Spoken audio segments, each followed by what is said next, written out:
लद्दाख से श्वेता सिंह मेरी सहयोगी इस वक्त हमारे साथ जुड़ चुकी हैं।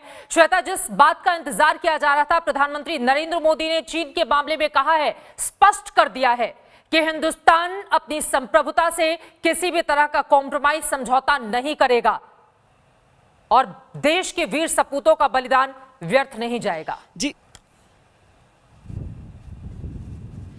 चित्रा, ये शब्द बहुत जरूरी थे। दरअसल प्रधानमंत्री की चुप्पी ऐसे समय में बहुत ज्यादा चुभ जाती है और साथ ही सैन्य बलों को भी ये जानना होता है। देखिए, टॉप ब्रास से तो बातचीत उनकी चलती रहती है, वो संपर्क में रहते हैं, वरना रक्षा मंत्री के संपर्क के जरिए उन्हें सारी खबरें मिलती हैं। लेकिन बहुत जरूरी होता है कि अगर देश की अगुवाई कोई कर रहा है, देश का नेतृत्व कोई कर रहा है, तो वो इस समय भरोसा दे और देश भी जानना चाहता है कि क्या वाकई हम कुछ करने वाले हैं। वैसे लद्दाख की खबर मैं आपको दे दूं चित्रा कि यहां पर मुझे ऐसी कोई कमी नहीं नजर आई जो भारत को करनी चाहिए थी। जैसे हमने देखा कि किस तरीके से ट्रेन को रोका गया, जो बीआरओ के लिए मजदूर यहां पर आने थे, लेकिन आज जब फ्लाइट से आते हुए भी मुझे तमाम ऐसे मजदूर मिले जो सड़क निर्माण के लिए यहां पर बुलाए गए हैं। शहर के भीतर हमें यह बताया गया है, लेह में कम से कम, कि जितनी भी ट्रक्स हैं उन सबको आगे की ओर रवाना किया जा रहा है। मैं जहां पर खड़ी हूं चित्रा, इसके ठीक पीछे वो इलाका है जो पेंगोंग सो की ओर जाता है, यानी पेंगोंग लेक की तरफ जाता है।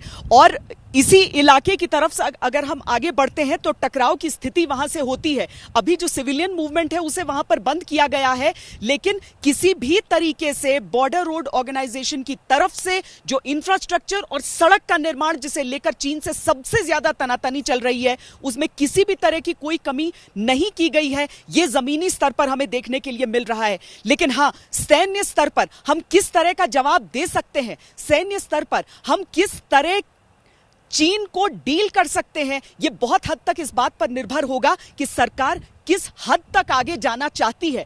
और वो गुंजाइश सरकार की तरफ से ही सेना को बताई जा सकती है, क्योंकि सेना से अगर कह दिया जाएगा आपको फला चीज करनी है, हमारी सेना इतनी कमजोर नहीं है कि चीन या किसी भी देश के आगे कमतर पड़े। लेकिन प्रधानमंत्री की तरफ से अगर यह कहा गया है तो हम ये उम्मीद कर सकते हैं कि सेना को इस तरह की बात कही जा चुकी होगी कि अगर आपने अपने 20 जवान खोए हैं तो हम किस तरीके से इसका बदला लेंगे। चित्रा, एक और सवाल का जवाब आप दे दें, उसके बाद आप क्या अपने बाकी मेहमानों के पास में जाऊंगी। प्रधानमंत्री ने यह कहा है कि हमारी कोशिश होती है कि हमारे डिफरेंसेस डिस्प्यूट में तब्दील ना हो, लेकिन जब चीन जैसा पड़ोसी हो जो एक तरफ बातचीत करता हो, और मेजर जनरल स्तर की बातचीत इस वक्त चल भी रही है श्वेता, और वहीं दूसरी तरफ फिर ऐसी हिमाकत और हरकत करता हो जो हिंदुस्तान को नामंजूर हो, तो ऐसे में क्या होना चाहिए? नहीं, ये बहुत बड़ा सवाल सबके सामने है। डिव कमांडर स्तर पर बातचीत हुई है, ब्रिगेड कमांडर के स्तर पर बातचीत हुई है। उस दिन जो कर्नल संतोष बाबू थे, जिन्हें आगे भेजा गया कि आप सीओ के स्तर पर भी आप बातचीत कीजिए, वो विश्वास के साथ ही जा रहे थे। बहुत सुलझे हुए अफसर हैं, उनके जो कोर्समेट्स हैं, उनके जो बैचमेट्स हैं, वो बताते हैं उनके बारे में कि वो एक बहुत शालीन, सभ्य, अच्छे, जो बातचीत से नतीजा, और उतने ही ब्रेव भी।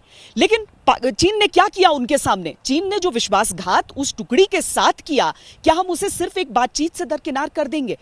यह भी हमें देखना होगा कि उस टुकड़ी ने भी चीन को उतना ही ज्यादा असर डाला, उस पर उतना ही ज्यादा चीन की तरफ भी नुकसान हुआ है। 40 से अधिक बताए जा रहे हैं चित्रा, यह कम नहीं होता है। लेकिन हमें अपने आप से यह भी सवाल एक देश के तौर पर पूछना होगा कि अगर दो देशों के बीच युद्ध नहीं चल रहा है तो इस तरह की कैजुअलिटी किस तरफ इशारा कर रही है? अगर हम कहते हैं वाकई दो ही तरह के काल होते हैं, युद्ध काल और शांति काल, तो क्या आज के समय में इस तरह की कैजुअलिटी हमें झेलनी चाहिए थी? चीन पर कब तक विश्वास करें, किस हद तक विश्वास करें?